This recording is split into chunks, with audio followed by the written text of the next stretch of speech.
Look up to the sky and I got this relief inside, and there's no need to hide. I'm going all the way up. Ah, I'm going all the way up. Ah, I'm letting go in my heart.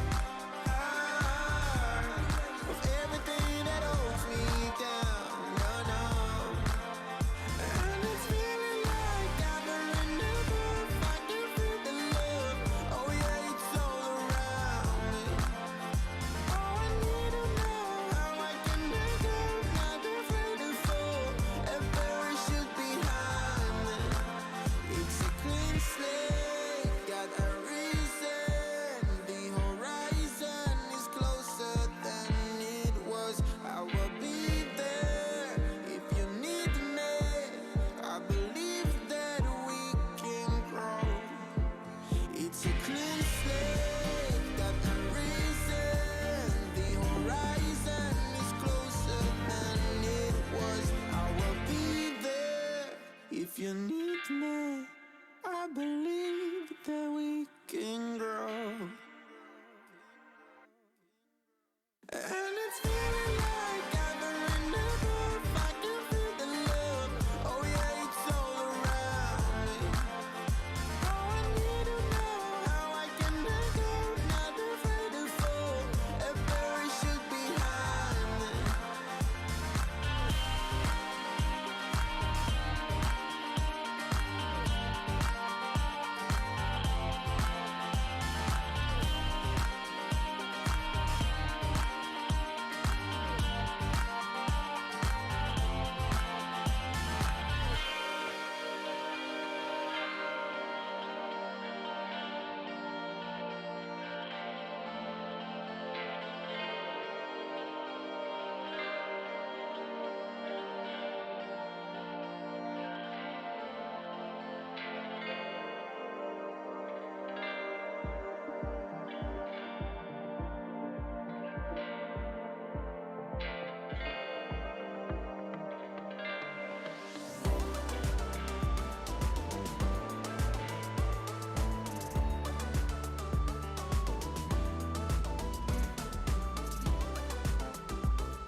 Yo, what's going on? Great to be with you, Facebook, and welcome to day 2 of your liberated life.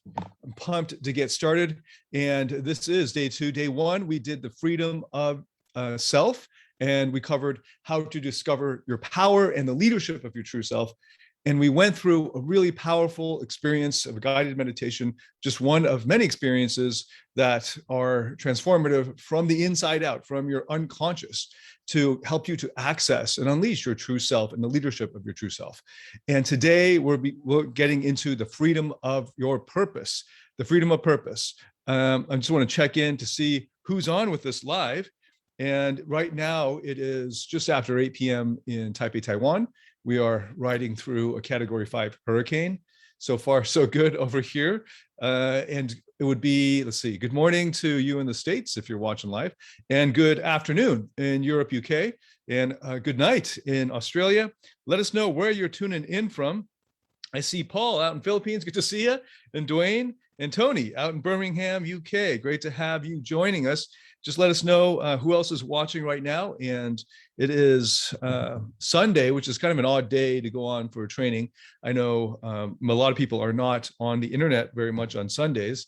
Well, Sunday mornings especially. So I know many of you will be watching this on replay. This video replay will stay up for, oh, thanks for all the hearts just now. This video replay will stay up for a few days, just under a week. So if you need to pop out or anything like that, don't worry about it. You can just come back to this on the replay and rewatch it or pick up where you left off. So this whole 3-day series of Your Liberated Life is about how you can discover this freedom to attract the right woman as your true self, to unleash your inner power from your psychological integration, and to discover your life purpose. And that latter one is what we're going to be focusing on in this day 2 live training.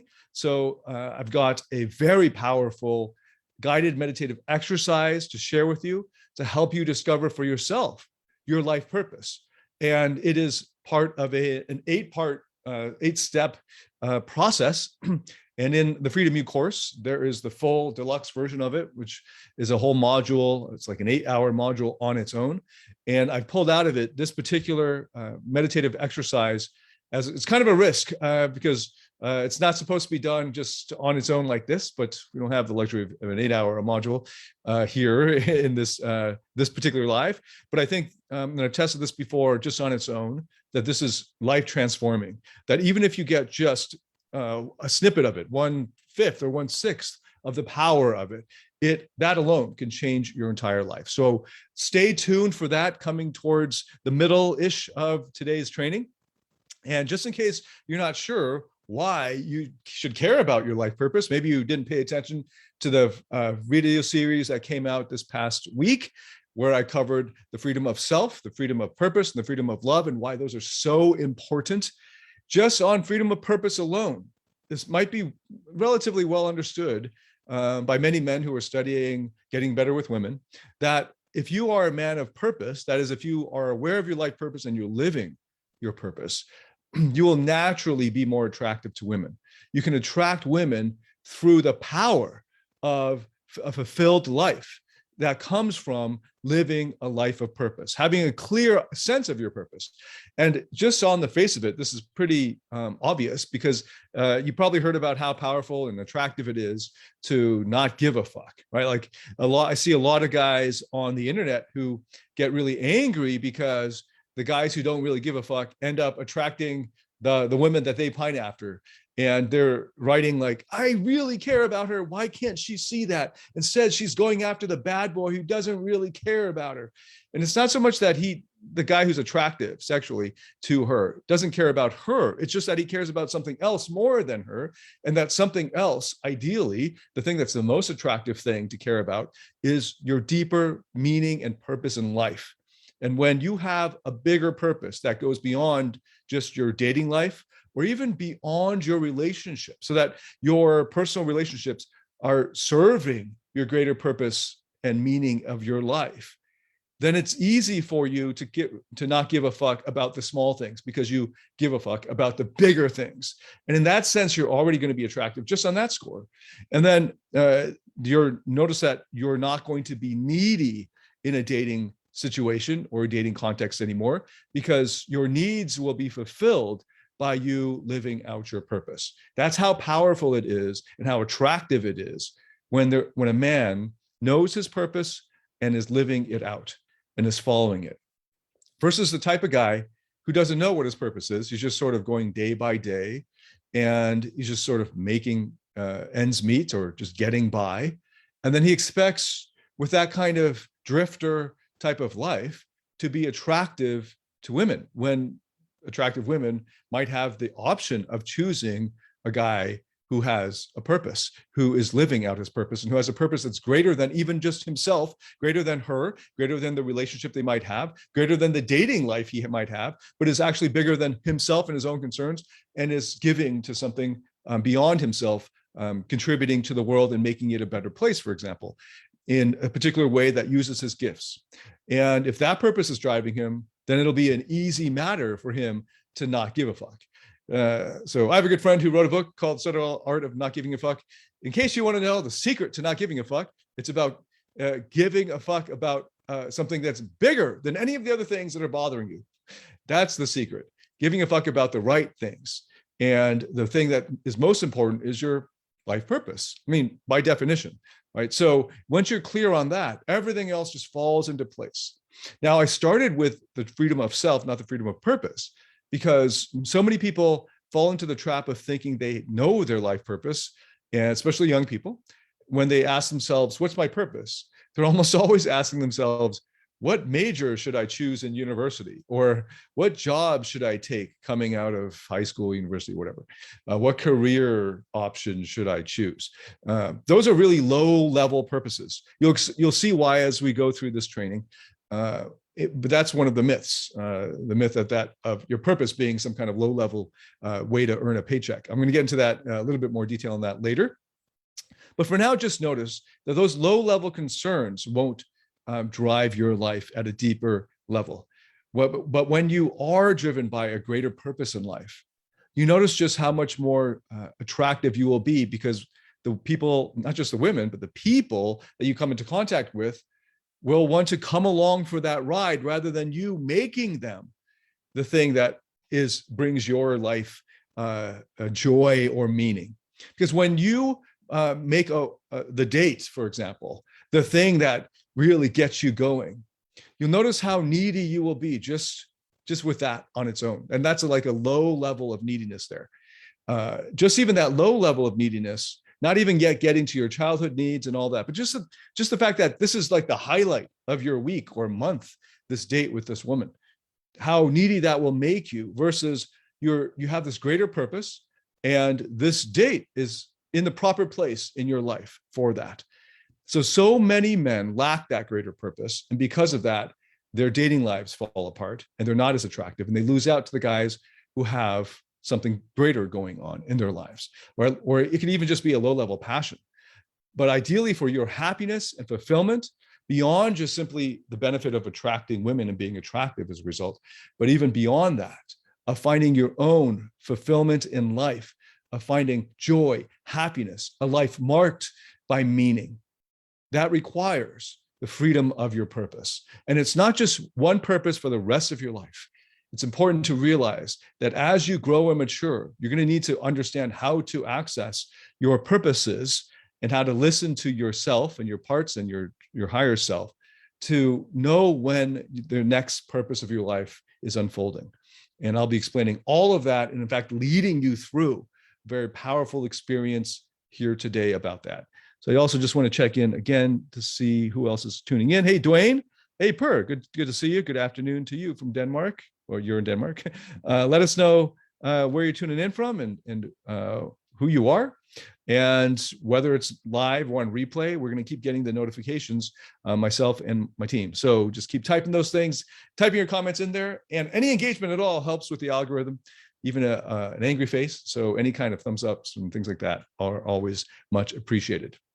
So in addition to being more attractive, that freedom of purpose makes you more attractive.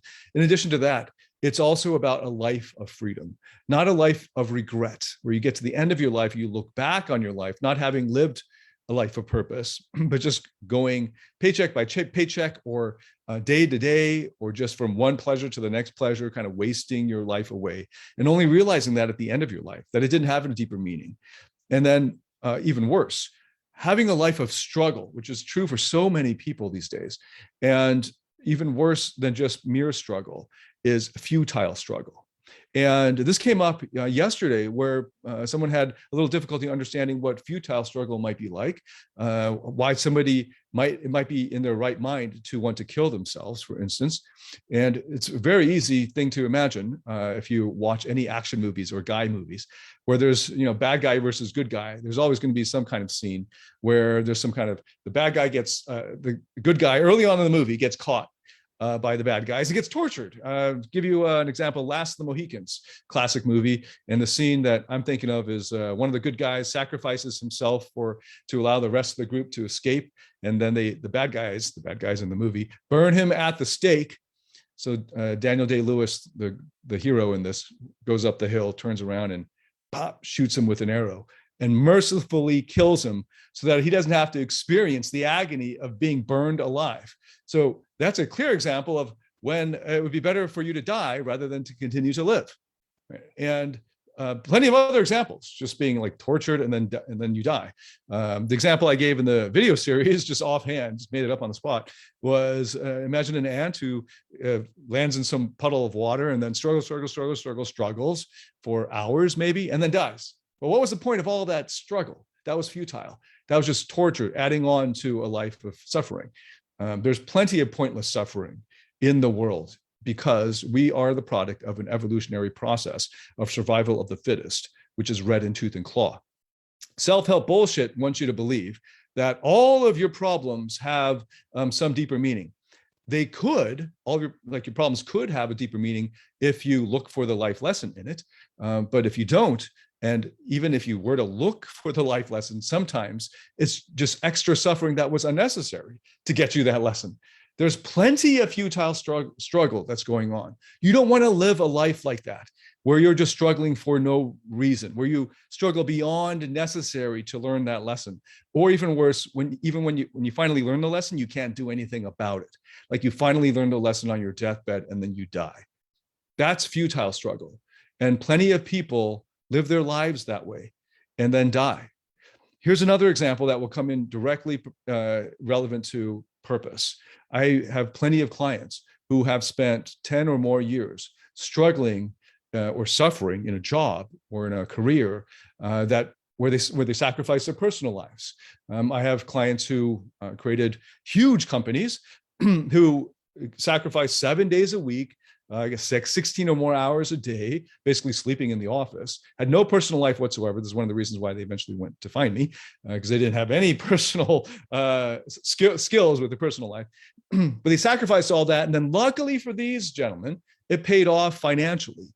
But imagine halfway through that process, he got hit by a car and died. Or maybe, or even worse, towards the end of that process, just before he exited and finally vested and finally can rest and go on the vacation that he's been planning or whatever, he dies. And that whole time where he struggled really hard for that big payoff at the end didn't come. And then he just died right before the payoff happened. Tragically, one of my mentors at the university, I did a Ph.D. In 2 different universities. I transferred halfway through, or I transferred early on, not halfway through. My first university, I had a PhD mentor who, it turns out, his dream was to, after retirement, to open up a craft shop and a used bookstore, and then to spend his time reading and writing in peace in an idyllic countryside setting. Unfortunately, he spent the last 20 years of his life, and I think almost his entire career, in big built-up urban cities, right, urban centers. And the year of his retirement, he had a heart attack and died.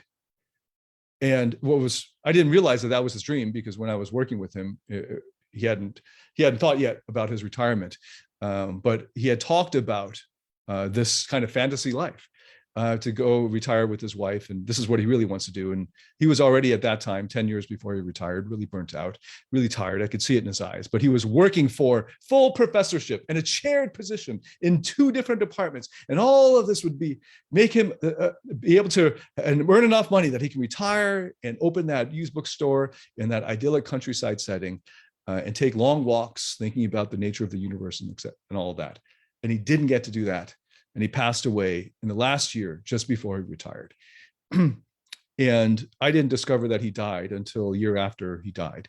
And it was just one of the most tragic things. It just sort of stopped everything and just stared out into space for a while and pondered the tragedy of it, that there are so many examples of people who didn't need to struggle futilely. There are other ways that you can actually experience the meaning and purpose of your life and enjoy it in the now, rather than struggling, and even worse, not even realizing that you're in a futile struggle. So without the freedom of purpose, your life will end up in a kind of struggle. Because imagine if you don't have the freedom of purpose, which is what we're going to be walking together through today, you will be stuck in the paths that were given to you by your teachers, by your parents, by society, or even by your genes, and not knowing that there are other ways that if you consciously applied yourself through this process that requires some effort. Like I was saying, happiness is not built into our evolutionary process, that we are not evolved to be happy. We're not optimized for happiness. We're optimized for replication and survival, which is, in other words, a kind of struggle, right? The whole process of our life, our biological life, how we have evolved and adapted to become how we are, why we human beings are at the apex of the evolutionary chain, that all happened as a result of struggle. We are evolved for struggle. Struggle isn't, and suffering isn't enjoyable. it's not a great way to live. And you've got to actually self-consciously engineer your life for happiness. And this is the process that I'm leading you through today and these 3 days, Your Liberated Life series. And then at a deeper, much deeper level through the 8-week live course, Freedom U, that's opening up next week. Okay, so in case you didn't know, I'm David Tian, and for over the past 15 years now, I've been helping hundreds of thousands of people in over 87 countries attain success, happiness, and fulfillment in life and love. And this Freedom U course that's opening up next week is my flagship coaching course. It's my most advanced course. It's for men and women, and it is the deepest level of change and personal transformation that I deliver in an online program. So if you're at all interested in this, stay tuned, especially come back tomorrow. I'll give you more details about it. But today I'll give you a taste of our 8-step process for accessing your freedom of purpose and developing it. And this is an incredibly powerful, even just this little preview of it, this little taste of it is life-changing. So stay tuned for that a little bit later on. Over the last couple of weeks, you've heard a lot about the freedoms, the freedom of self, of purpose, of love. Today, I'm going to be getting into the freedom of purpose and walking you through it.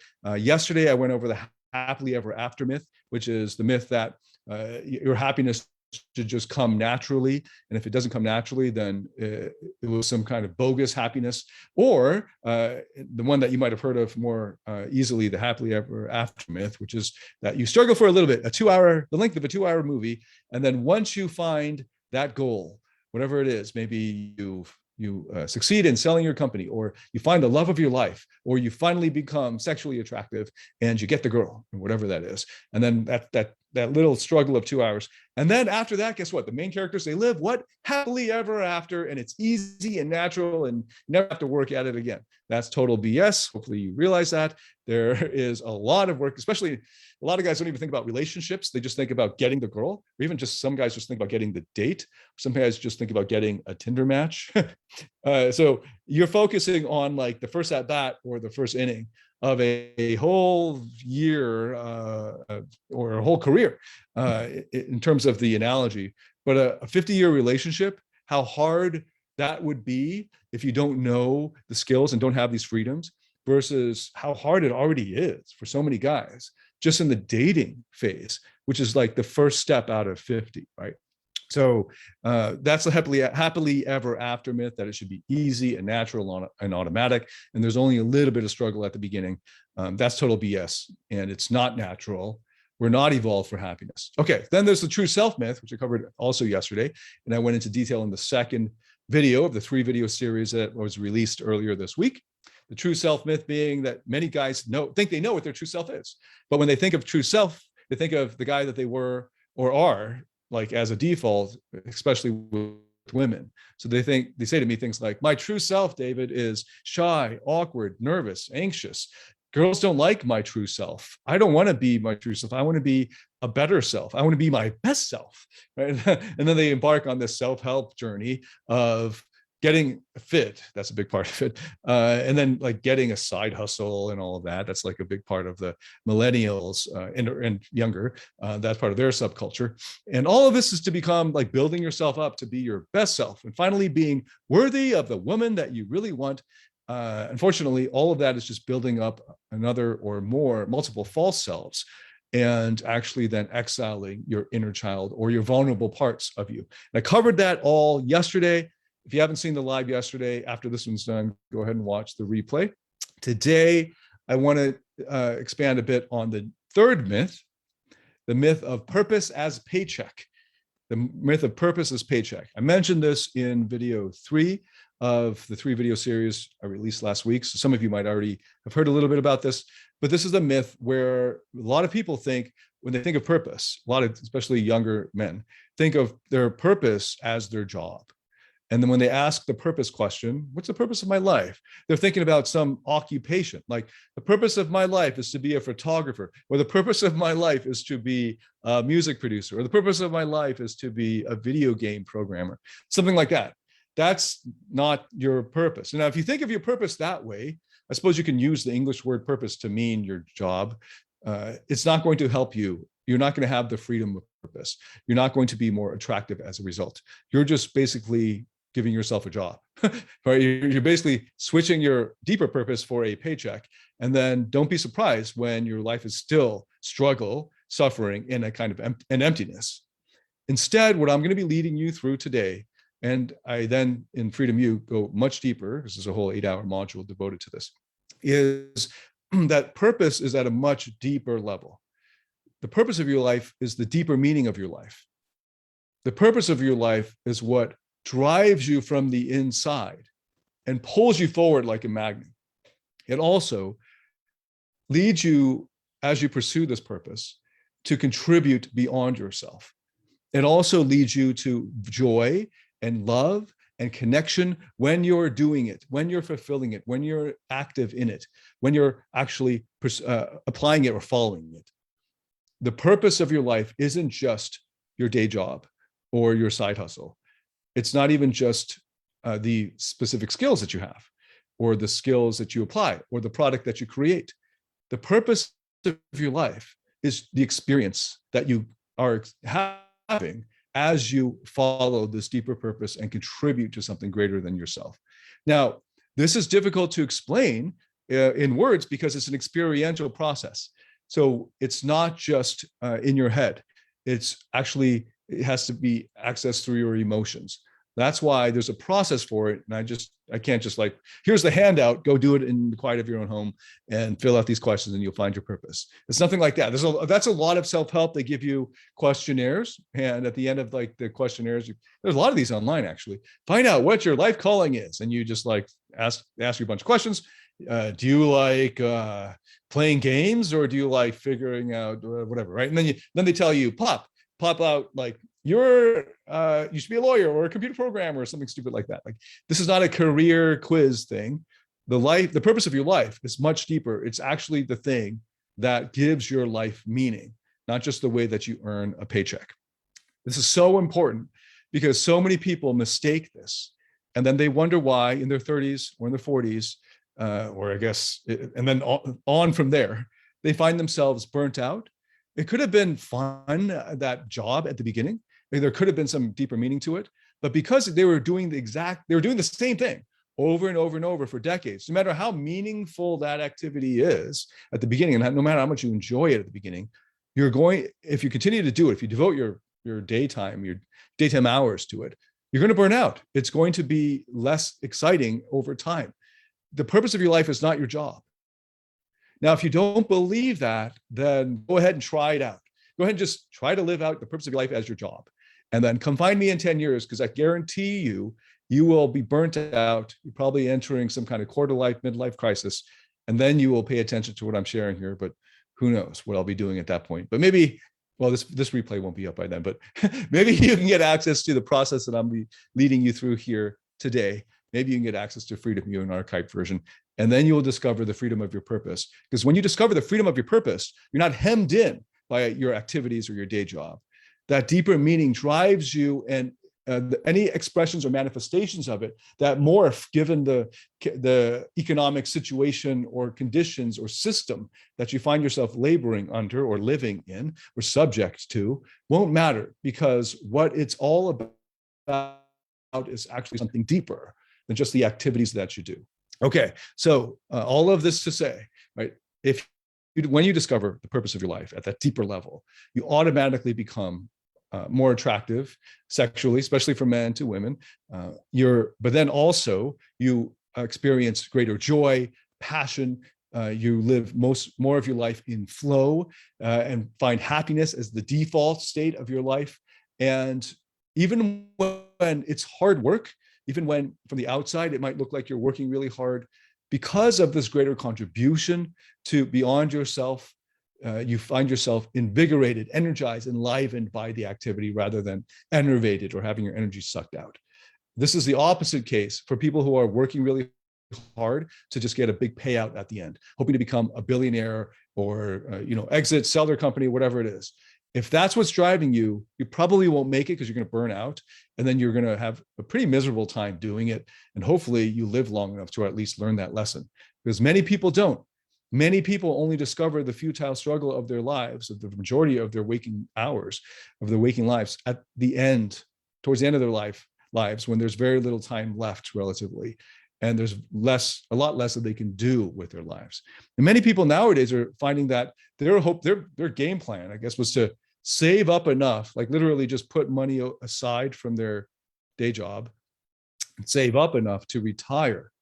But now they're discovering, if you just do the math, how they'll have to live at a much lower level in order to sustain, that many years now. And it's just really sad because they were working and struggling for, how long were they working? 30, 40 years of their career. And now they're facing a much reduced quality of life for a longer period than their parents, because they're going to live longer. And all of that, now that their health is much worse and they can't enjoy it as much as they want. And imagine now you retired in 2020 as the pandemic hit, and your plan was to travel the world, and you bought your round the world ticket, and then boom, everything shut down. Now you're stuck and you can't even go back to your job. And that's just obviously awful timing. But it also is how tragic it was that you put off your life for so long. And then imagine that when you finally make it, you can't even enjoy it. Hopefully that gave you a wake-up call. I don't know how many of you are in that position. I know many of you are much younger, but I actually know people who are in their 60s who were making that as their plan. Don't let that be you. Enjoy your life right now. If you're living your purpose, every moment is joyful. Every moment is meaningful. Every moment is a life of greater contribution and passion and love and connection. You can do that. That can actually be the reality for you on a day-to-day basis. Of course, when you have something that really drives you at a high level, then things like being attractive, lining up those dates, flirting, saying stuff that will be funny because you feel like saying it, all of that stuff that makes you, for many men, self-conscious, nervous, they can't be themselves, anxious, needy, all of that stuff just goes away because your life is driven and led at a much higher level. So that's what today's all about. I'm already giving a lot of the content away. So let's just dive into it. I've already been about halfway through that now. And then in a few minutes, we'll be leading you through that meditative process. Let me just check in, see how everybody's doing here. I do see comments. Hey, Yasmin, good to see you. And she says, what would you say is your purpose if it's not channeled through your job? One of the core needs is to feel purposeful, and feeling purposeful through your job is a pretty great way to use all those hours in your day. Absolutely. So you can, once you know what your purpose is, you'll discover that there are many jobs that can service that purpose, or that your purpose can be expressed through. Then you're not thinking at the low level of, should I be a photographer or should I be a video game designer or a graphic designer? It'll just be obvious to you, and maybe you can live your purpose through any and all of those things. I'll explain all of that later, but even intellectually, it's only going to help you so much to understand this intellectually. You've got to understand it experientially to really get it. And I'll be leading you through a guided meditation for that very purpose, to go right into your unconscious. And in fact, in this guided meditation, if you happen to doze off, but as long as your earphones are still on, it'll still probably take hold in your brain, because there are other parts of your brain that will be tuning in. Okay, so let's just dive into it.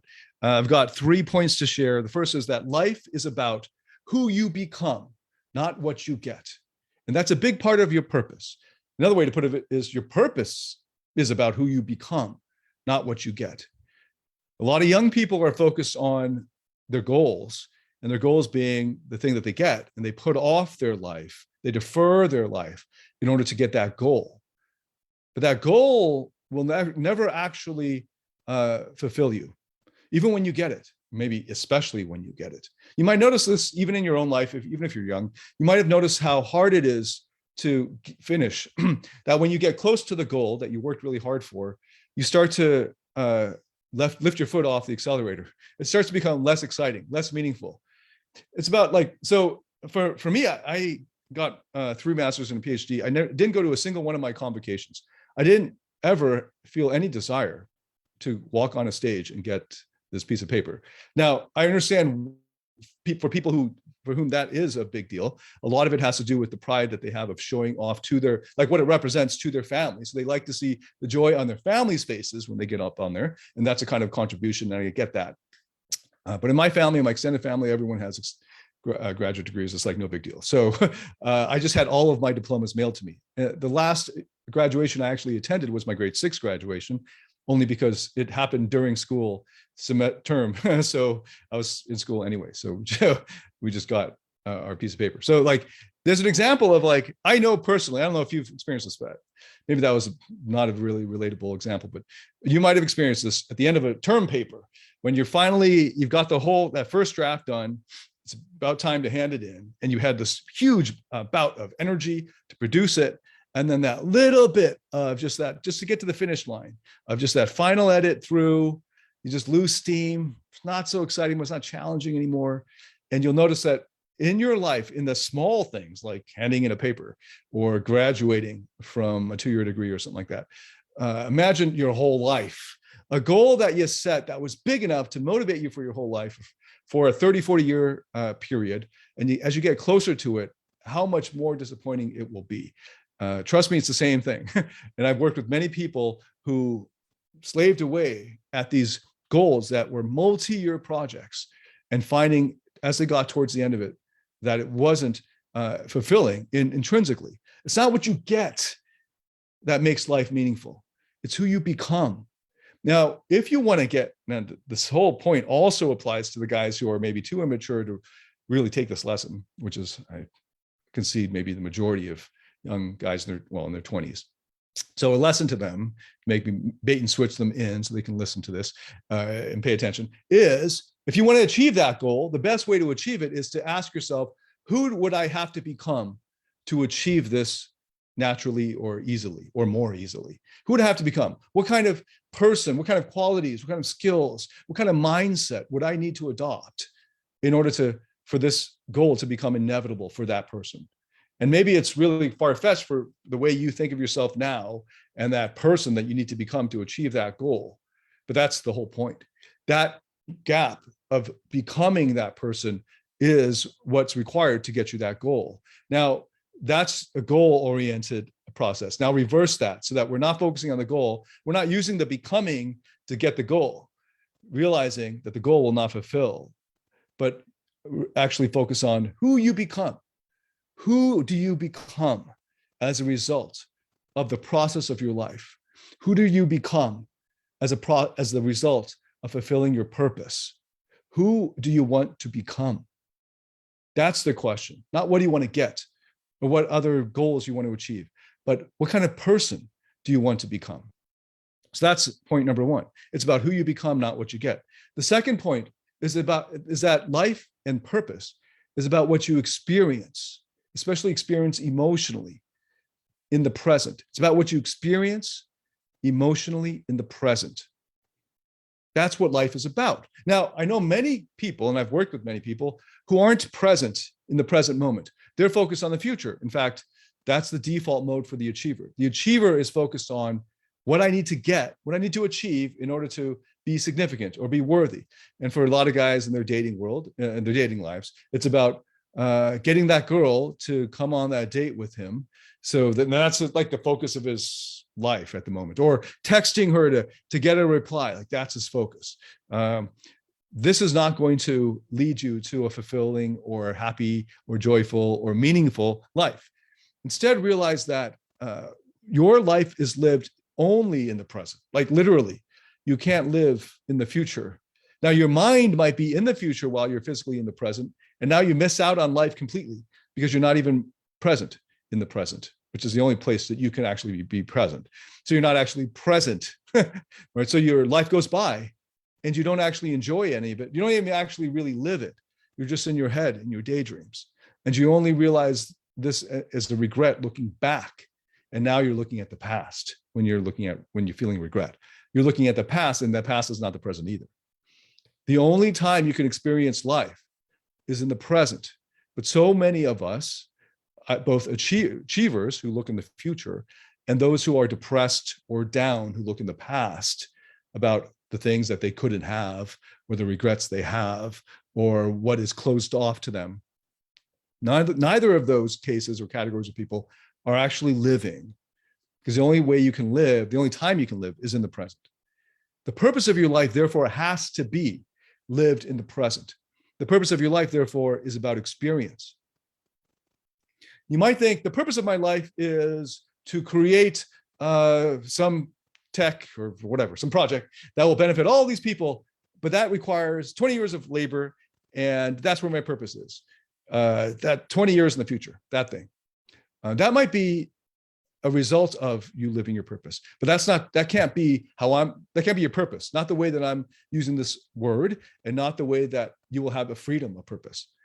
And instead, when you think of purpose, the right way to think about it, the only meaningful, powerful way to think of purpose, if you want your purpose of your life to actually lead you to happiness, fulfillment, and joy and love and connection in your life, then you've got to realize that the purpose of your life is in the now. It's an experience. An experience, therefore, is feeling. It's about feeling. What are you feeling as a result of this achievement? What are you feeling as a result of pursuing this achievement? That'll get you closer to your purpose. But even better, if you make your purpose the actual experiencing itself, the feeling itself, then you will always be fulfilling your purpose because you are present in that experience. And then there are other components of your purpose that are required for it to be even deeper in meaning. And I'm going to be leading you through the process of it. But that's another point that many people overlook. It's about the experience. It's not about what you attain or some goal down the road in the future. It's got to be an experience in the present. And of course, an experience in the present is about an emotion or a feeling. Okay, so with those 2 points in mind, it's kind of just a framing for the process that we're going to go through together in just a moment.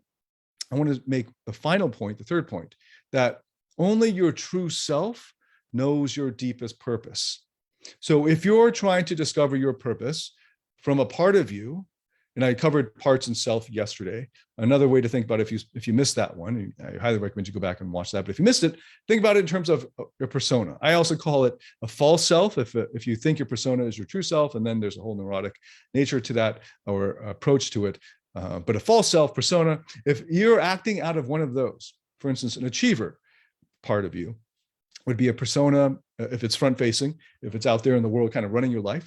But it's just a part of you. And the achiever's purpose is to achieve in order to feel significant, so that the achiever will then get the love, connection, approval, or adoration, or even just attention of the sources of love that he's craving it from, often the parent figures. That's not a purpose that will fulfill. That's not a purpose that will give the achiever what he's hoping it will give. So if you're approaching trying to find the purpose of your life from the perspective of a part of you, then it won't be your deepest purpose. It might be a surface level purpose, and it might be the purpose that will serve your life for that period of time, that 2 or 3 years or whatever period of time that is. And that's perfectly fine. You don't expect a teenager to have a deep meaning to their life. No offense to, I know many teenagers actually watch me on YouTube. No offense to you guys. I don't expect you to be at this level the advanced level that I'm sharing. Oh, and by the way, Freedom U is not really for you if you're a teenager. But over time, hopefully you've already experienced what it's like to go through different layers of purpose. That there was a purpose to your life that drove you in your teens. And if you followed it, you probably had a pretty good time, hopefully. And then it started to wear off. You fulfilled that level of purpose. And then you had this period of a waiting transition period when you didn't know what you were going to do. And hopefully you followed and listened to yourself. You followed your heart, and you found the next thing that really drove you. And maybe that picked you up and got you going for 3 or 4 or 5 years or so. For many of my achiever friends, this happens in 3 to 5 or 10-year spans, where there's something that really drives them for a period of time. And then you go through that burnout, you go through that period of, I wonder what is going to get me up in the morning, because this thing isn't doing it anymore. And if you don't understand how purposes like that work, superficial levels of purpose that kind of wear off, so you get deeper and deeper, sort of like layers of an onion. That's the analogy from David Data's book, Way of the Superior Man. That's a good analogy, just tearing off layers of the onion to getting to the core of it. You're only going to find, and the closer you get to the core, you're only then going to find that deeper level of meaning that will bring the freedom of your purpose that can then lead to feel as your default state, love, fulfillment, joy, passion as your default state by living your deeper purpose. Because it's normal that at the beginning of our lives and while we're still maturing, that we'll be led by parts of us that aren't even aware of true self or deeper purposes and are just driven by getting their friends to like them or just fitting in or creating a cool project for school or finding the subject that they want to major in. And that's all legitimate and fine at those phases in life. Hopefully, as you're getting closer to finding love as the core and getting meeting your own needs for love and connection and significance and so on, you're getting deeper and deeper into the core meaning of your life, the core purposes of your life. And as you do so, you're going to require the leadership of your higher self to guide you there. And the beautiful thing is, when you unlock the freedom of yourself, you will automatically and naturally unfold for you the freedom of your purpose. So those are intertwined. Okay, so is that enough framing to get you going? Oh, one other thing. What we'll be doing as a result of this guided meditation is, yesterday I talked about disintegration. We're going to be doing some integration towards the end of the guided meditative process, the integration of parts. So look out for that. And I just wanted to point out that that's part of the process of discovering your life purpose. One of the reasons why your true self can guide you to your deepest purpose is because your true self or your higher self is loving and compassionate towards all of your parts. And therefore, it can find a way to fulfill the purposes of and desires and passions of all of your parts together. A lot of people have trouble with this. A lot of people that I work with who are achievers, high achievers, find a high-paying job that doesn't fulfill them. And instead, they're really fulfilled at this other thing they do on the side that doesn't pay, or they've never explored it paying. Or even if they did, it would pay generally at a much lower level. So they have these conflicting desires, conflicting passions. And your higher self is able to get to the core of all of those purposes from all of your parts and see the common thread there that can then be woven together for you at this very moment of your life. You don't have to wait until you retire for that to happen. This can happen right now, and in fact, needs to happen right now for you to experience the freedom of purpose. So I just wanted to point that out as well. The integration of your parts is required to get to your deepest purpose, in addition to accessing your higher self. Now, I am introducing for you this meditative exercise for your life purpose much earlier than ideal. So normally this would be several weeks or at least a month in to us working together through our guided live step-by-step system and program. So by the time we get to the life purpose, we have done a lot of other growth, especially with yourself and parts and so forth, especially with your loving yourself and meeting your own needs, all of that. In addition, once we get to the purpose module, there's all this other work on purpose and exploring at a deeper level, narratives, self-narratives, and all that beautiful stuff, powerful emotions that you can go to and anchor in, and lots of other amazing processes that happen before we get to this process, okay? But again, I've experimented with just giving this process on its own, right? It's sort of like there's this huge tasting menu in a Michelin-starred restaurant. This dish I'm about to serve you is like 3/4 of the way through normally, and your palate would have changed and grown over that time. I'm pulling this dish out and serving it to you on its own. And just so you understand that. Now, even just that on its own, even if you get just 1/6 of the power of it, will already be life transforming. I've already seen this just on its own transform people's lives. So I'm going to be giving it to you, and we'll be doing it together today, right now, in fact. Okay, so let me just check in to see if there are any other, I just closed the window. Any other questions or preps? Okay, cool. Hey, Joel, good to see you. Powell, good to see you again. All right, here we go. So if you are driving a car or operating any heavy machinery, I suggest, I recommend that you pull over, find a quiet place that you will be undisturbed for like about a half hour. This will require that you engage with, so this is going to be using an embodied cognition process. Embodied cognition is a scientific term for how our brain is connected through our spine to the rest of our body. And messages are sent from our bodies up into our brain both ways. So we're not just staying up in the head and just thinking. That doesn't actually get to our unconscious, where over 95% of our brain processing is located. So instead, we're going to be using our body just a little bit, not in an extreme way like some of my other guided meditative exercises. This is just going to be a very pleasant one. So you are going to, it would benefit you if you are unself-conscious. So if you could find some private place where you're going to be undisturbed for a half hour, let's put those headphones on. If you can't, for whatever reasons, right now, you can still follow along. Just realize you won't get as much out of it than you would if you went full on. You can always come back to this. I'll leave this up for replay for a few more days, and then do it full on in a quiet place, unself-conscious, with your eyes closed and earphones in.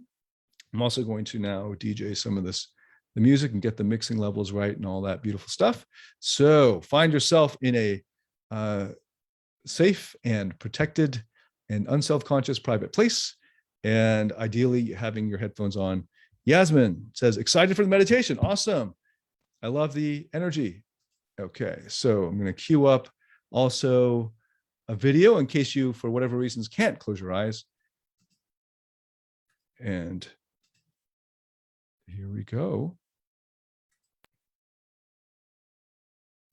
We're going to go on a little journey now and trust that it's part of the process. It's not perfect. And if it doesn't work out, you can just fall asleep. And that's okay too, because your unconscious will take over. Now take a nice deep breath in. Exhale and moan. Take another huge deep breath in. Close your eyes and moan like you mean it. One more huge deep breath in. And this time when you moan, moan like you're loving it. With your eyes closed and your feet flat on the floor, I want you to try this experiment with me. I wonder how fast you can relax if you really wanted to, while simultaneously, I'd like you for a moment to push your feet flat against the floor. Put a little pressure until you're flat, pushing against the ground. And then lift your feet up just a little bit now, without using anything. Just lift them up and then push them down on the floor. And now barely lift them off the floor so you can barely feel it. And then push down just a little and then lift up a little until pretty soon you can't tell whether you're pushing down or pulling up.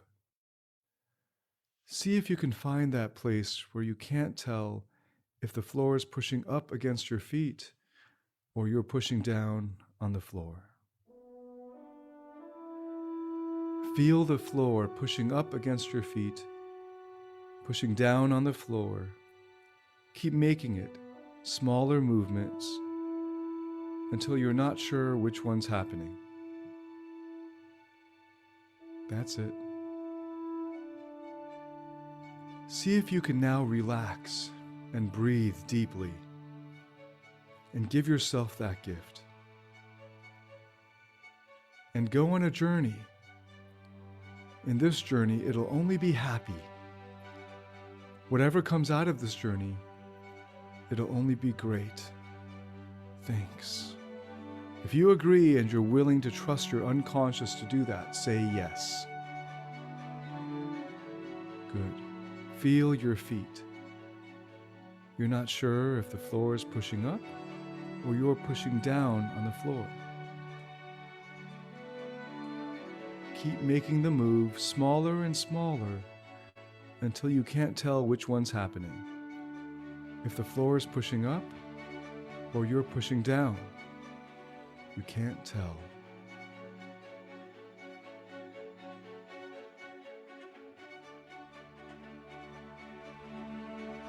All you've got to do is relax. Just relax.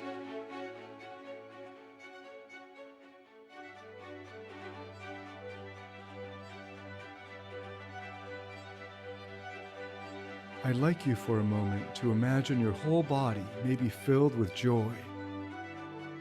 And imagine while it happens, your body is shrinking in size, getting smaller and smaller.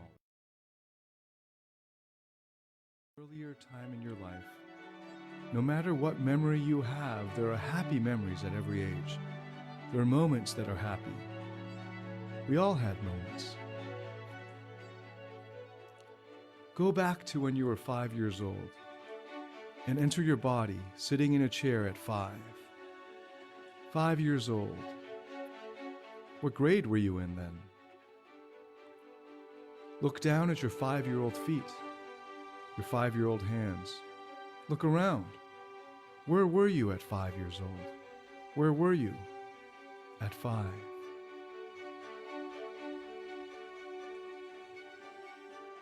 Feel how good it feels to be 5. Say something out loud that you would have said in your 5-year-old voice. Anything you would have said at 5 years old. Whatever you think, say it in your 5-year-old voice. Go ahead and say it out loud. Say something else in your 5-year-old voice. Say something else. Go ahead. What did you like to do when you were 5 for fun? Say it out loud. What did you like to do when you were 5 for fun? Say it out loud.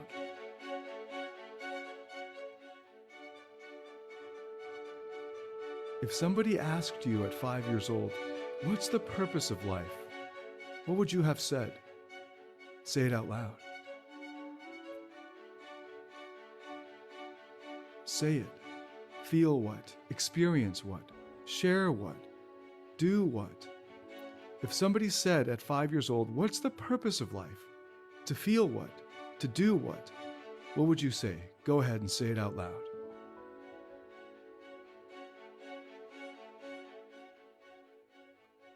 What did you want to be when you were 5 years old? Say it out loud. What did you want to be? And why would you want to be that? What did you think being that would give you? Say it out loud. What did you think it would give you? What would you get to feel? What would you get to feel like if you became that person? What would you get to feel like? What else would you get to feel like? And what would you get to do?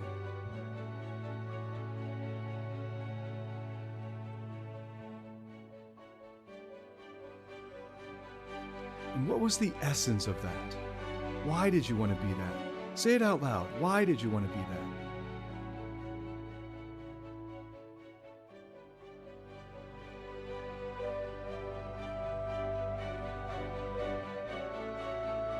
Now grow up to 9 years old.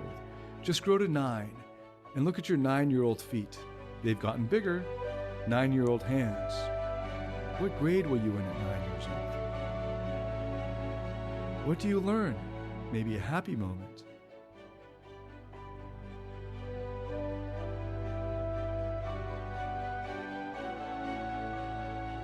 Say something you would have said in your 9-year-old voice. Go ahead. What's something else you would have said when you were 9 in your 9-year-old voice? Say it out loud.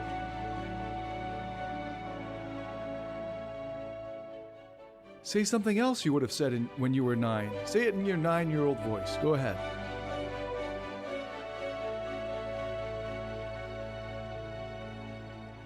What would you like to do for fun when you were 9 years old? What else did you like to do for fun when you were 9? What did you want to be when you were 9 years old? What did you hope you'd grow up to be when you were 9? What did you want to be? Say it out loud. Was that different from 5? Has it changed? Why did you want to be that at 9? What did you hope you'd do or experience? Say it out loud. What did you hope you'd feel if you became that? Say it out loud. What else did you hope you'd feel? What did you hope you'd experience? What did you hope you'd get to do?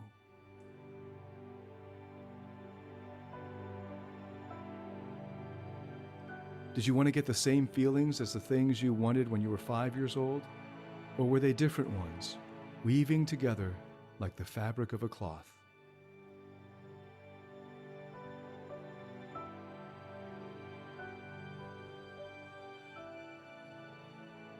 Maybe it was at 5, I wanted to be a fireman. I wanted to rescue people. I wanted to go fast in a fire truck. I wanted to help people. Maybe at 9 years old, I wanted to be a police artist. I wanted to help catch the bad guys by being creative. Why did you want to be these things? What was the essence? What were you hoping to feel? Proud? Happy? What were you hoping to do for yourself and others? If somebody asked you at 9 years old, what's the purpose of life? What would you have said at 9? To be and to feel what? And to do what for yourself and others? Say it out loud. The purpose of life at 9. Say it out loud. Go. What's the purpose of life if I asked you at 9? What's the purpose of life? To have what? To give what?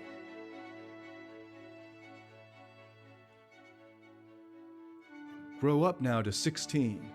Look down at your 16-year-old feet, your hands. Has anything else gotten bigger at 16? Who did you want to become at 16? Take a look at yourself at 16 years old. Say out loud some things you would have said at 16. Things you would have said at 16 years old. Go ahead. Say it out loud in the tone of voice you would have said other things at 16. What else would you say at 16? Say it out loud. What would you like to do for fun at 16? What else would you like to do for fun at 16? At 16, what did you think you'd want to become? What did you want to do when you grew up? What did you want to be? Say it out loud. Why did you want to be that? What were you hoping to feel or do or experience? Say it out loud.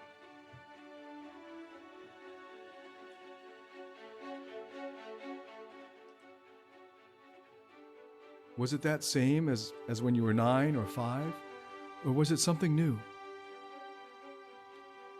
What were you hoping to feel or experience? Why did you want to be that? Why did you want to be that? Maybe it was, I wanted to be a professional ball player. I wanted to be athletic and playful and a champion. Were you wanting this for the same reasons as the others? Or were they all pieces of the fabric that's coming together now? If somebody asked you at 16, what's the purpose of life? To enjoy what? To do what? To give what to yourself and others? What would you say? Go ahead.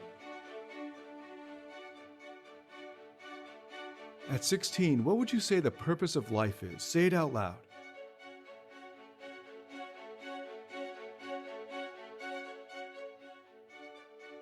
Grow up to 21 now. Step into your 21-year-old body, 21-year-old feet, 21-year-old hands.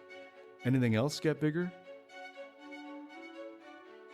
Still no, huh? Say something else at 21 in your 21-year-old voice. Say it out loud.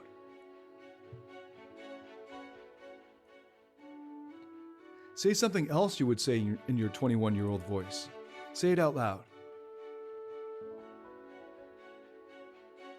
What did you like to do for fun at 21? What else did you like to do for fun when you were 21?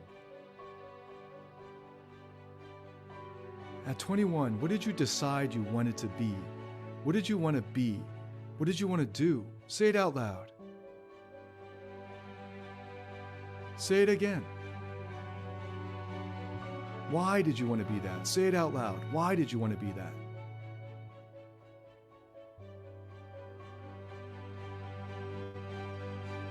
Was this for the same reasons as the earlier things, or is this something else?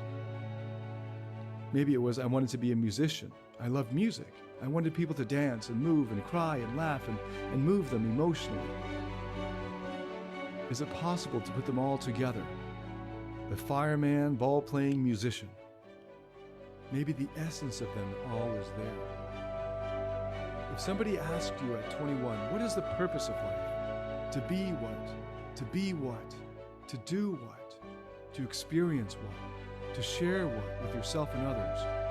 What would you say at 21 the purpose of life is to what? Say it out loud. Say it again. Now I want you to remember a time, any time in your life, a time you felt like you were on a roll. Like, oh my God, I love this. This is what life's about. As an adult, as a child, any time in your life that you felt like, I love this.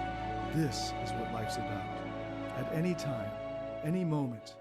Remember a time like that now. Step in your body. Feel like you're there. When you can remember a time in your life when you thought, this is it, say yes. Now step in your body and be there right now. Feel it. Breathe it. As you step in your body at that moment, what were you doing? What were you feeling? What were you experiencing? Say it out loud. Go. What was it about that experience that made you think, yes, I love this. This is what life's about. What were you experiencing? What were you feeling? What were you feeling? How were you being? Were you being playful, strong, outrageous, fun, loving, connected? How were you being? And what were you doing? Say it out loud. How were you being? What kind of feeling? What were you doing?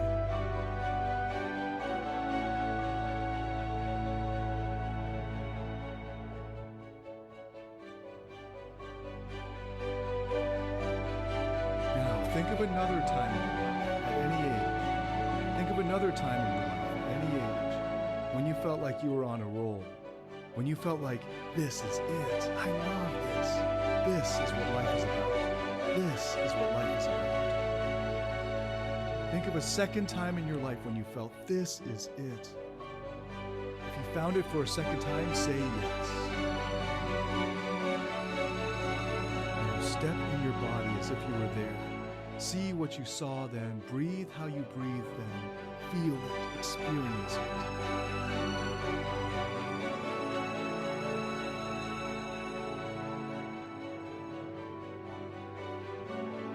How are you being in that moment? How are you being in that moment? Strong? Playful? Weird? How are you being in that moment when you thought, this is what life's about? What were you like? What were you being like? What were you doing? Or giving? Or sharing with yourself and with others? Say it out loud. How are you being? What were you doing? Or giving? Or sharing?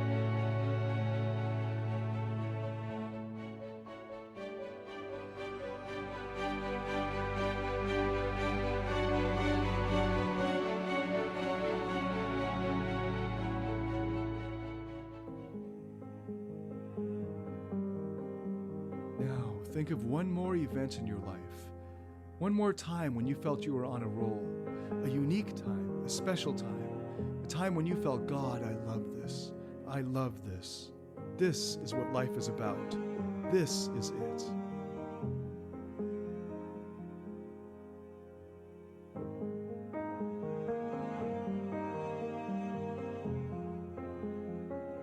When you can think of a third time, say yes. Step in your body as if you were there and feel it. Feel like you're there right now. Breathe it. Feel it like you're there right now.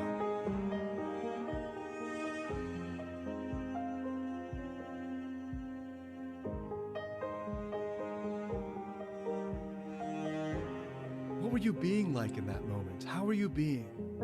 What were you feeling? What state were you in? What were you being like? What were you doing? Or sharing with others and yourself? What was the essence of it? What were you feeling? What was it about that made you love it so much?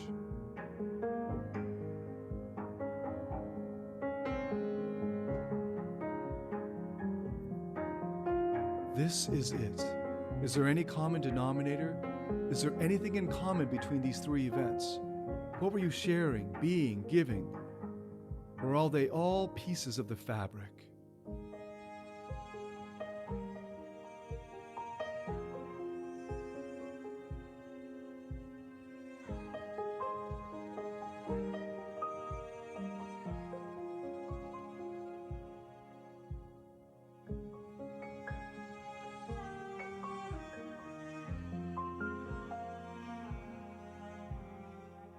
What were you being like in that moment, and how were you being?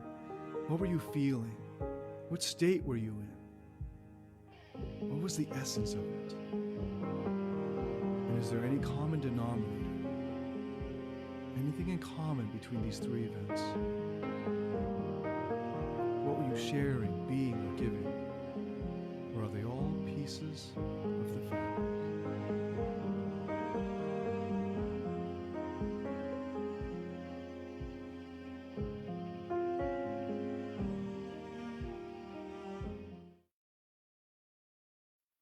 Then in the distance, see a small child walk towards you. As you get closer, see it. That's the 5-year-old you. He sees you. Run for him. You missed him for so long, and see him running for you. And when you connect, hug him and tell him that he made it. You're from the future, and it all worked out great. No worries, man. Hug him and love him and tell him that you love him and tell him that you miss him and tell him how great he is.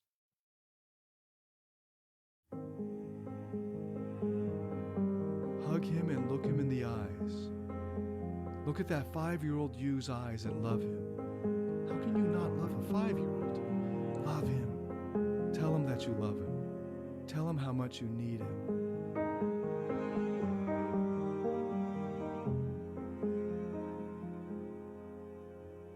And then pull him inside you and feel him now merge with you, feeling that you're back again with your 5-year-old self, alive and well. You need him inside, loving as ever, strong as ever, playful as ever, more alive than ever before because now you're integrated.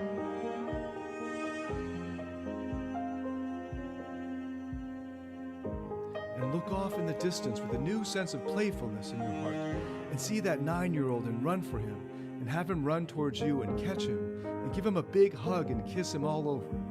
Tell him you made it. You're from the future and he did a great job. You miss him and you need him back. And see the big smile on that 9-year-old's face. Squeeze him, hold him inside and integrate him into you. All of you back alive, integrated together, no longer apart.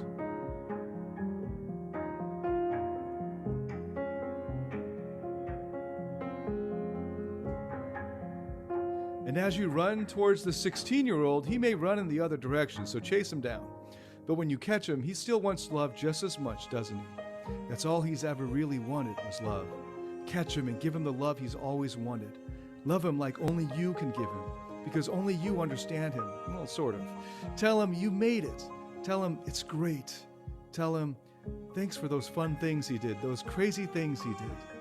Squeeze him, hug him, and love him, and pull him inside until he's fully integrated with yourself.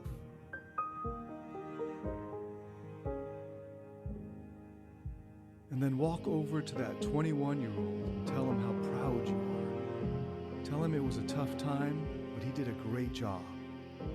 Hug him, bring him inside, and feel a sense of connection like you've never felt before.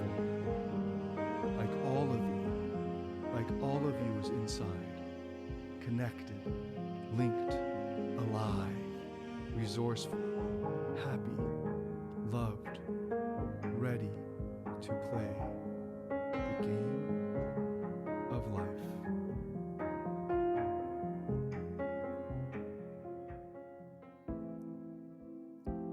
Imagine your body is transforming instantly into your favorite bird, a bird that would represent you most. Feel yourself extend your wings, and you can't wait to instantly exercise the capacity to fly, to soar, where you can fly high, and you will feel that there's no fear to fly on the roof of the sky. You know the wind is always beneath your wings to support the love, some force that's beneath your wings that's invisible, but you can fly on it and soar on it. Feel yourself extend your wings. Imagine you're about to take off. Get ready. Get ready to feel what it feels like to soar above the world, to soar above problems, to soar above the past, to soar closer to your Creator than you've ever been. Maybe to soar with your Creator, lifting Him, knowing there's some force that's taking care of you, that's lifting you up. When there seems to be no hope, something finds a way to turn it around, some force that's been there all your life, you may not even know. And take off and feel yourself right now begin to lift off, fly, extend and fly. Fly high now. Fly as high as you can.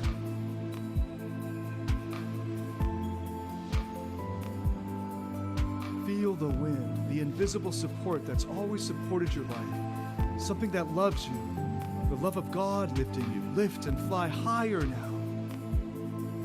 Enjoy soaring higher and higher. Feel the freedom of flight.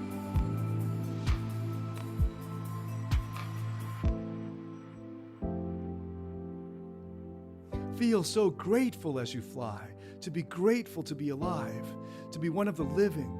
Soar even higher now. Feel everything lifting up. The love of yourself lifting you, the love of God lifting you.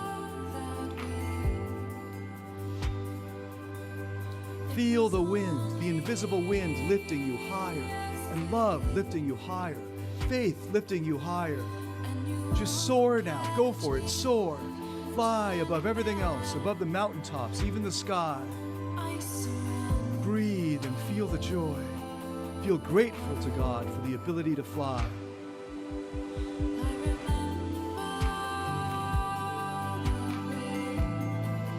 Breathe and feel the joy.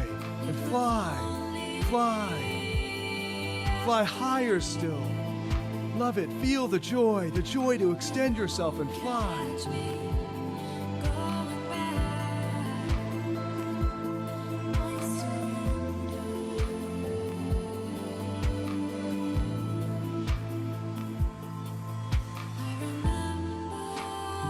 Give thanks for the ability to fly. Who are you grateful for? Who are you grateful for? And what are you grateful for? Give thanks for the ability to fly. Who are you grateful for? What are you grateful for? The highest you could ever fly now. The highest you could ever fly now. Fly higher still. Love it. Feel the joy. The joy to extend yourself and fly. Give thanks for the ability to fly. Who are you grateful for? Who are you grateful for? What are you grateful for? The highest you could ever fly now. The highest you could ever fly now. Fly, fly.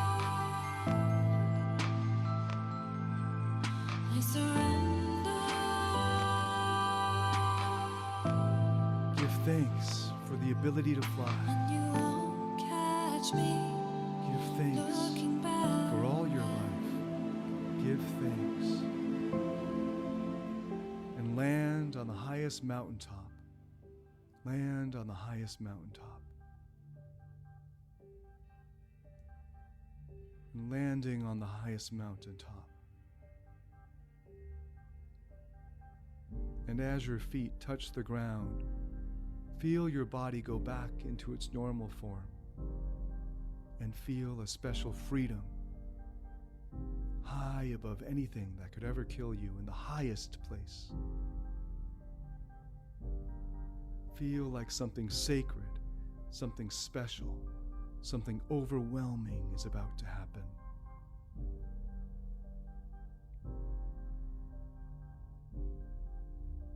Feel the presence, a light presence behind you of love that you can feel without looking, the love of your Creator. Something loved you enough to give you the gift of life. Something created you, and your Creator knows your purpose. The moment you feel the grace of your Creator and you feel the love you've always been looking for, let it flood your body with enormous gratitude and joy.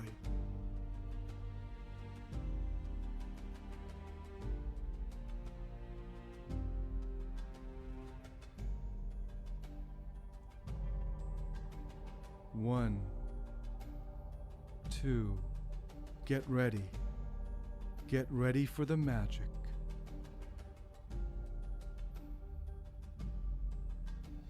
3. Flood your body with the magic now, and you get all the love you've ever wished for. You get all the love you've ever wished for. Feel your whole body, every cell, every nerve, and flood it with the emotion of love. Unconditional love, only your ultimate divine Creator could give you. Give thanks and feel it. Feel it.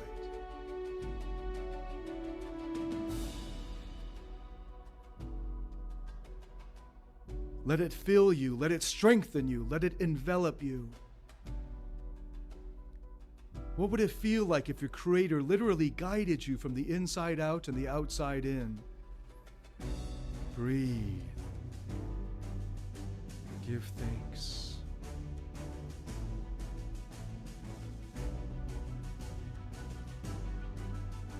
Give thanks. Ask, what's the purpose of my life? What is the simple purpose of my life? To be what? To give or to share? To be what? Just the essence. Just the essence. In a moment, you'll know the answer. The divine will show you. Or you can just trust the answer is now in your heart. Do it right and come out. Get ready for the purpose of your life. Simple, very simple. The essence of my life is to be what? To share what? To give what? 1, 2,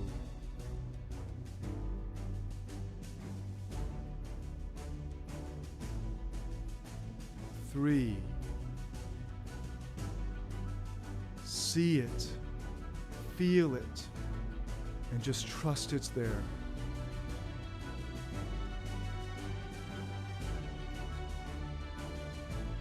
And feel the feeling of the Creator revealed inside of you. So even when you're on the mountaintop, feel it stays with you forever. And that feeling stays within. The sound might go away, but the feeling is always there.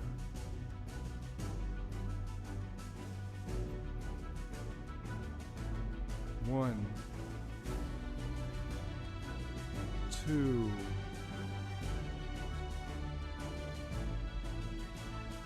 2,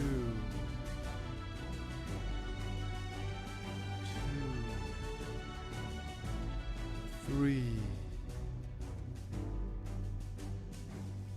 The presence, the precious presence that is always here in the present. The precious presence that is always here in the present.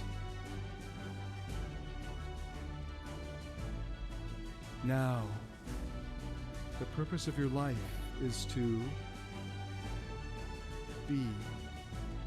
How are you going to be?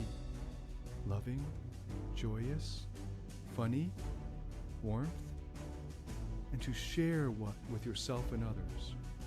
Trust the answer is there. Just trust it's there.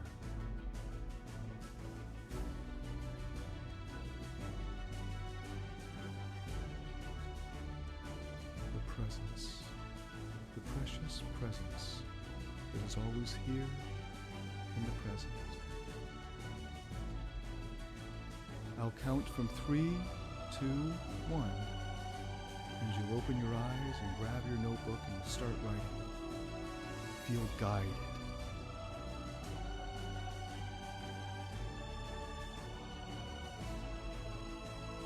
3, 2, 1. Grab your notebook, start writing. What's the essence of the purpose of your life?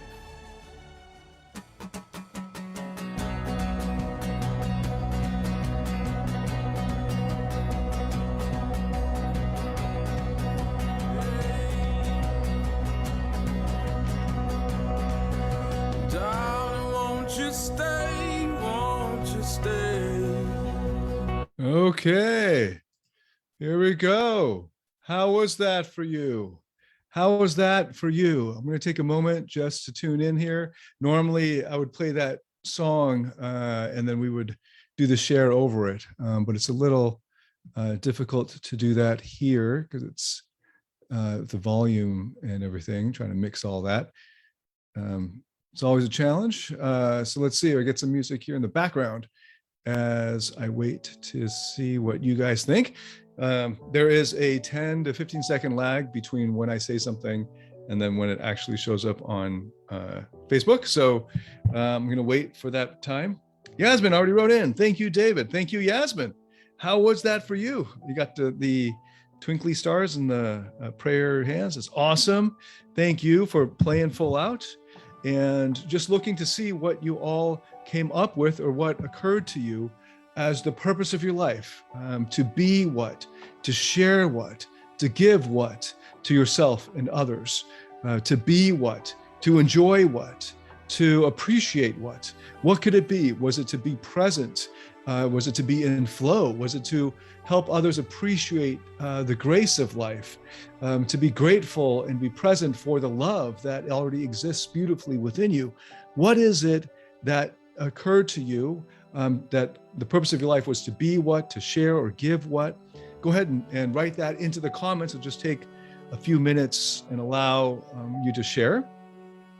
Also, just noticing that we started off with going back to childhood. We had some childhood regression of different parts of our inner child and inner teenager and at various transition points in our lives. That was just like a taste of it. We could have stayed longer with any of those child parts.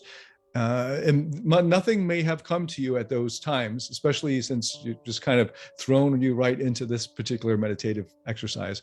So in Freedom U, there's a whole step-by-step process leading up to this that would have gotten you kind of warmed up for that a bit more. But maybe you discovered something, a common thread that your child parts were telling you as the meaning of life, the purpose of life. And then we looked at 3 really meaningful experiences in your life where you thought to yourself, yes, this is it. This is what makes life worth living.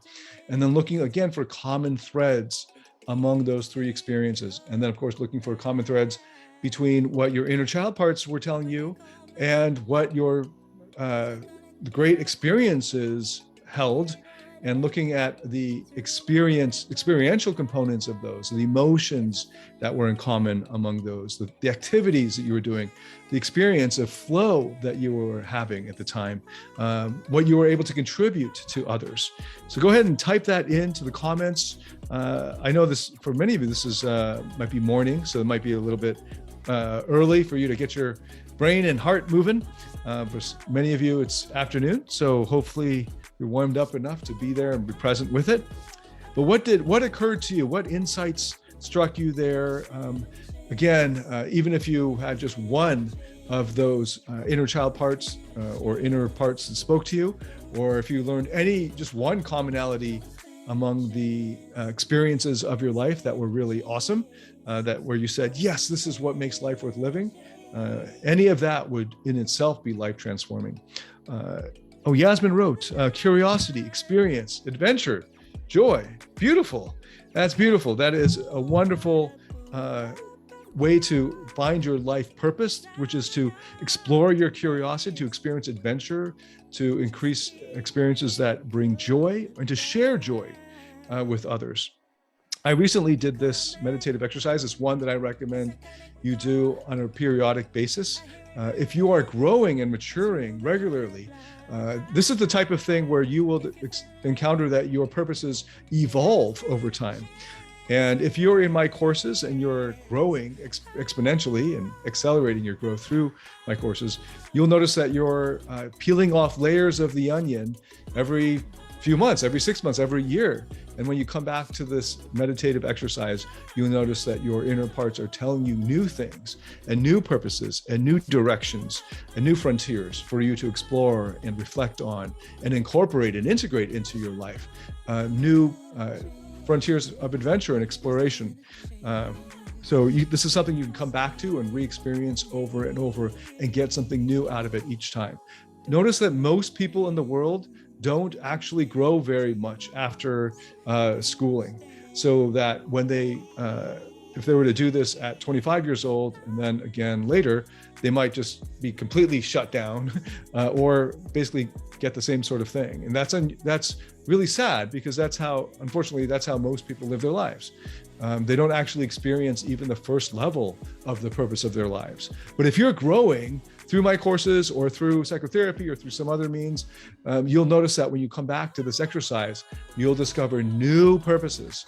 So when I did this recently, redid it recently for the dozenth time, I discovered that part of my purposes all along was to stand in the gap. That was sort of the phrase that my parts were sharing with me, standing in the gap between what is good and what is bad, stopping suffering, and helping others to stop suffering. And this is something I notice in common, even among my child parts that love to dress up like superheroes and all that. Still the same sort of theme. And then even into my university years, and seeing myself as a kind of missionary, a Christian missionary, as standing in the gap for the academy, and then later on, now psychotherapy, standing in the gap for in between depression and suicidal ideation and despondency and hopelessness. And then who knows what'll happen, what I'll discover 5 years from now, 3 years from now, 10 years from now, especially how the purposes of my life will have evolved then. Okay, great. If you have any questions, Yasmin, go ahead and post them here. I'm going to just keep powering along because there is a 15-second gap between when I say something and when it appears on Facebook. So go ahead and type your question in. If any of you have any questions, you can always type them into the comments. And normally I would wait a little longer just to give y'all more time. I see there are quite a few of you who stayed with the experience, and I am very interested in finding out how that went for you. So far, Yasmin's been the one with the courage to share and the vulnerability. So I really appreciate that. Go ahead and ask your question there. I'm going to be moving on to the next point, just so we can make sure we wrap up on time here. So I'm just going to bring that music down. Okay. Let's see. I see another comment here. Merja said, "Thank you. I cried most of the time, finding love towards myself, love that I never had, felt freedom and approval in the end. I think that is a good base to start giving also for others." Yeah, that is beautiful. Thank you for sharing that. That is really wonderful. And love that I never had. Yeah, freedom and approval in the end. That is awesome. That's really the beauty of it, leading us to unconditional love, discovering that as the ground for all purposes in life, for all meaning. And I'll be sharing more about that and going much deeper on the freedom of love tomorrow, which is the biggest, deepest, highest level of freedom. And so we're warming ourselves up to that one. So that's awesome, Merja, that you experienced that. Thank you so much for sharing. Oh, okay. Yasmin already put her question in here.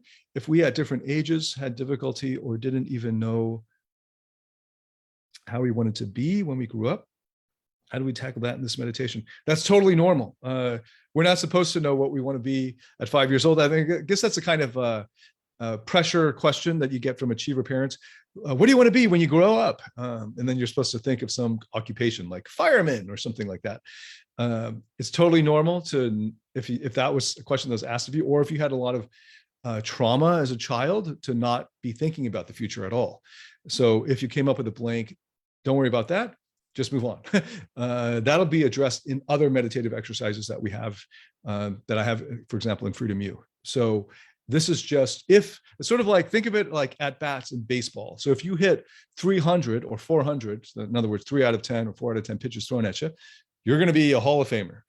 If you, so you can approach it at that level. If even 3 out of 10 of these suggestions of different ages, different experiences, even some insights you got as you were soaring in a kind of metaphorical eagle or bird.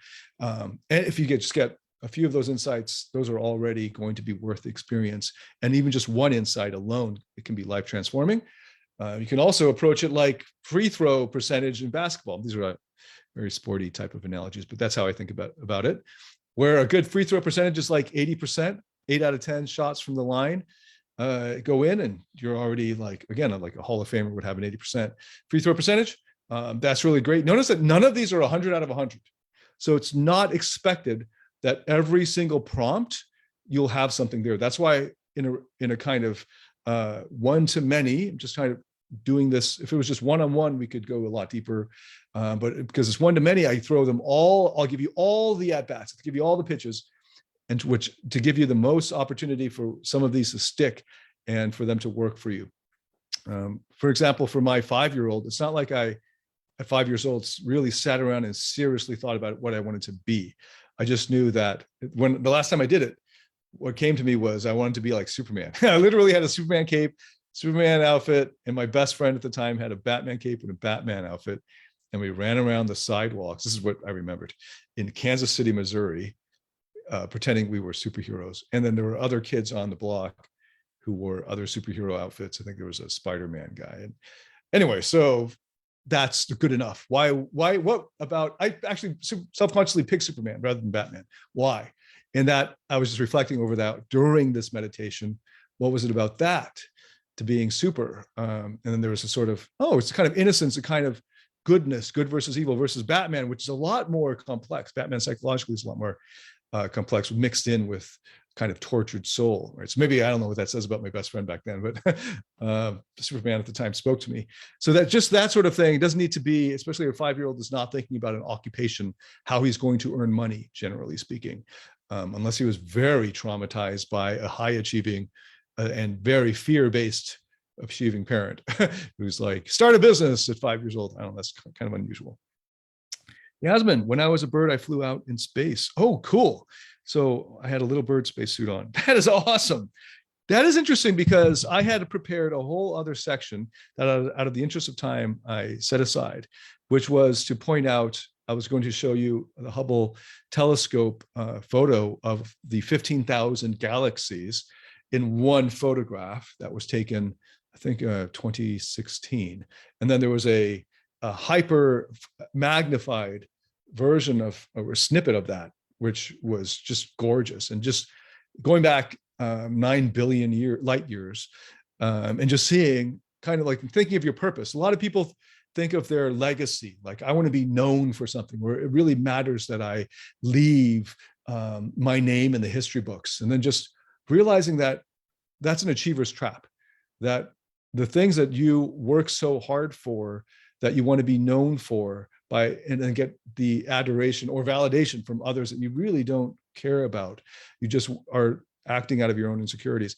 That's that kind of neurotic achiever level is being rationalized as it mattering, when in the cosmic scheme of things, it just takes a student of history, a basic student of history, or even of astronomy, to realize how insignificant our lives are. And that because of that, it would make an achiever despondent, because all of that hard work is for naught.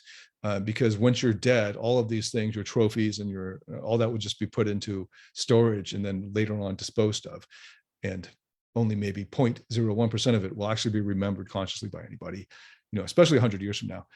Or for those of us who actually understand what the meaning of life is, that we're able to be present and enjoy what we have at this time on this earth now, and enjoy this little time that we have and make that meaningful. What is the most meaningful emotional experience that one can have at the deepest level? And this emotional and the guided meditation led us to that unconditional love, and starting from the unconditional love within ourselves for ourselves and the beauty of our own selves and the beauty of our own parts. I'm going to be getting into more depth in that tomorrow and leading you through a guided meditative exercise to help you unlock that for yourself. There might be many of you who don't love yourselves, who think there's nothing in me to love, or to, it can't even have that level of self-acceptance, which is a prerequisite for moving into love. So I'll be leading you through that tomorrow. Come back for that tomorrow. Thank you so much, Yasmin and Mirja, for sharing. And I'm also going to keep looking at the comments. So if any of you also want to share or ask questions, please do so. But before I end here, I just want to remind you of the story of Vic. I shared the story of my client, Vic, who was, this is in the 3 video series earlier, you can find it on my page here, who was in a conventional job that made his parents who were plugged into a traditional Asian family, and made them proud to show off Vic and talk about his high-paying job, his high-status job. But it was a job that he didn't like very much by the time he hit his 30s. And in fact, he had this side hobby of woodworking. And he eventually, going through the work together, this therapeutic process together, realized that what he really wanted to do was to spend his time making these beautiful woodworking projects or crafts items, and then giving them to people and seeing the joy that they produce on people's faces and the joy of producing them. Went into that full time, prepared to make about a quarter of his salary at the high paying job. And then within a couple of years, actually surpassing his day job, because he was so passionate about it. He poured all of his available time into it. And then when he met women, it was a completely different experience of dating when he had all of this money and his high flying job, but then it not getting very far with them, versus when he was fulfilled in his passion, in something that gave him meaning and enjoyment in the now, not putting it off for something in the future, not working really, really hard to retire and then enjoy his life. And then his dating life just blowing up, and then getting married, and then starting a family. And now with the pandemic, being able to pivot and then starting a burgeoning e-commerce business with that. Just wanted to update you on that. That's Vic. I shared in more detail about his story in the video from last week. I also want to share with you a story of my friend and client, Jim.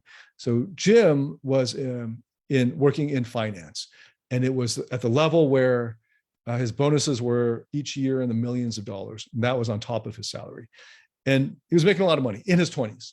And the problem was 5 or 6 years into it, he was sharing with me that, and that's when we started working together, that he was completely disillusioned with the finance world, that the people he was adding value to and making richer were already ultra filthy rich already, and that he felt like he wasn't actually contributing to making the world a better place. He was just fattening the pockets of those who were already rich.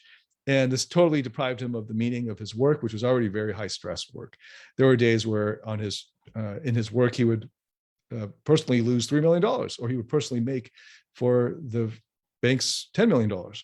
At that level, there was a lot of high stakes gambling he was doing, kind of gambling, but it wasn't meaningful. It didn't give him that high anymore that it did. And what he really loved to do was to mix music, which he wasn't very good at the time when he started, but it was just something that he really loved so much that he created a little studio in his house and spent all his available time there. And then he got his part of his dating life going because of his interest in music, and eventually fast tracking his retirement, putting all of his time into music, getting really good at that, and then showing that he had this time with the love of his life, starting a family. And now what he discovered was, it wasn't even so much as the music that he was enjoying, it was the fact that he was able to be present with people that he really cared about. Because when he made music, he shared it, and then he DJ'd at parties. And then whenever he was doing that, he was surrounded by people, and it wasn't himself with his computer and his multiple screens, him alone. He didn't like that anymore, but he liked being with people, and he enjoyed the meaning of his life was more about contributing joy and fun and pleasure to people. And now he's experiencing the same meaning of his life through a different activity, not just through DJing, but through playing with his kids, through spending a balanced day where he's able to continue the finance work on a smaller level for himself, but also being fully present and having enough time with his kids and his wife and his friends to be fully present with them and not always on his phone checking the global markets and all of that. That's a good example of how when you figure out the meaning of your life, the experiences that give you the emotions that are what you're really after, that once you realize it's those emotions, then you have the flexibility and the freedom of your purpose to see that that purpose can be achieved through many different activities, through many different jobs, careers, businesses, like skills and contexts, not just pigeonholing yourself in one occupation or one field or discipline. And it's real, and then realizing that regardless of the job that you focus on or the activity that you do, it's the experience and the emotions that you get out of it that are what you're really after. And once you home in on that, then the whole thing, the whole experience of your life changes. And then the way you rearrange your life, it takes on a whole nother level because now you're focusing on the thing that really matters. You're reoriented and refocused on the emotional experience that you're really after in pursuing that goal or pursuing that career. Okay, so that's just the beginning. Again, I pulled this one piece out of an 8-step process that's in our Freedom U course. We dedicated an entire module to the freedom of purpose. So it was a little bit of a risk because it just kind of threw you in there. But just to let you know, give you a little taste of this, this is just one component. Look, there's so many questions about purpose. Again, I did in Freedom U, there's an 8-hour module on it. So I can go in much more detail on it. That's why I created a whole coaching course around these 3 freedoms. In fact, there are a lot of other freedoms that I didn't tell you about, just because it would be too wieldy to introduce to you in a launch process. But they're also built into the 8-week Freedom U course. You do not want to lead your life in such a way where you're struggling and you don't have a clear purpose and you don't have a clear path to your true self. And for men who are attracting women, to attract them as a false self or a persona and not even knowing your true self, or even not even being in touch with your inner child parts that are holding the vulnerability. This is a very common problem for men in dating, where they don't feel like they can be vulnerable, because for them, what being vulnerable means is just opening up the floodgates to their crying and sadness.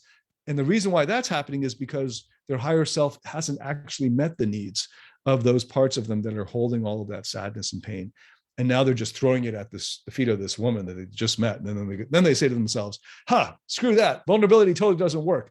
Now I've got to learn how to put on that mask and be the cool guy or the sexy guy, which feels very false for them, because they don't have yet that freedom of self where the parts of them are free to take on these unburdened roles.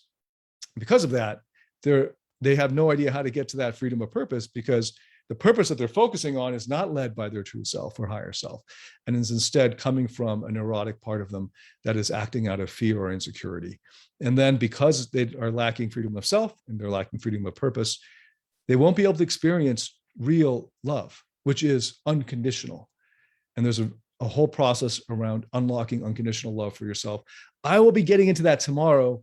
Just realize that if you don't actually have these 3 freedoms, sadly, that's the majority of people in the world, you're going to go through life unfulfilled, struggling, striving, withholding your own happiness, having happiness dependent on things that are largely outside of your control.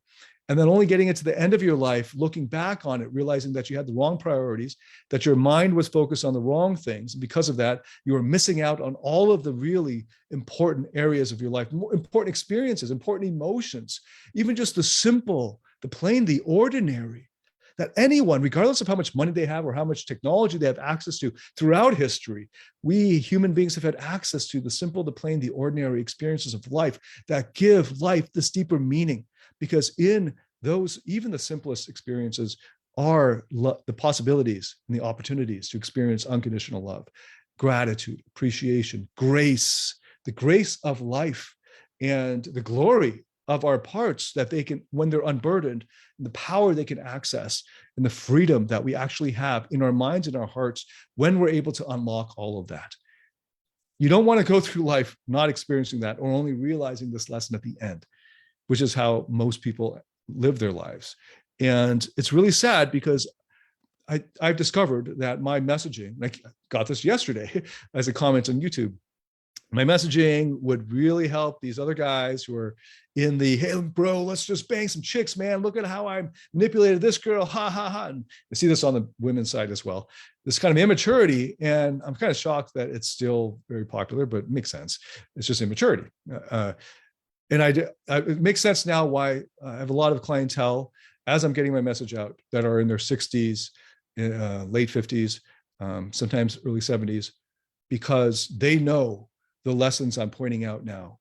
They're learning them later than me, but they've got plenty of time left. Thank God for longevity, technology, and the advances in health, and the longer lifespans we're having now on average, life expectancy. But it's later in life. For many of you who are in your 20s and 30s and 40s, listening to this right now, you still have a lot of time left. Don't waste it in pointless, futile struggle. Don't waste it running the rat race. Don't waste it missing out on all of these great opportunities right now for experiencing these freedoms within and finding the love, the joy, the connection, the significance that you're craving, that you're hoping will just come to you and you're waiting passively for. They're actually within your grasp to create, and then even more than that, to give and to share with others, which makes it even more powerful because it magnifies the experience emotionally in you.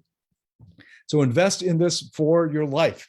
This that you're doing right now with us here together isn't just going to pay off today or this week or even this year. If you've really played full out with what we're covering here, it's going to pay off for the rest of your life. So just realize that it's about investing in you, which is, again, the best investment you can make. About the three freedoms, it's about building the right foundations. Once you unlock and start to develop those three freedoms, everything else in your life becomes so much easier.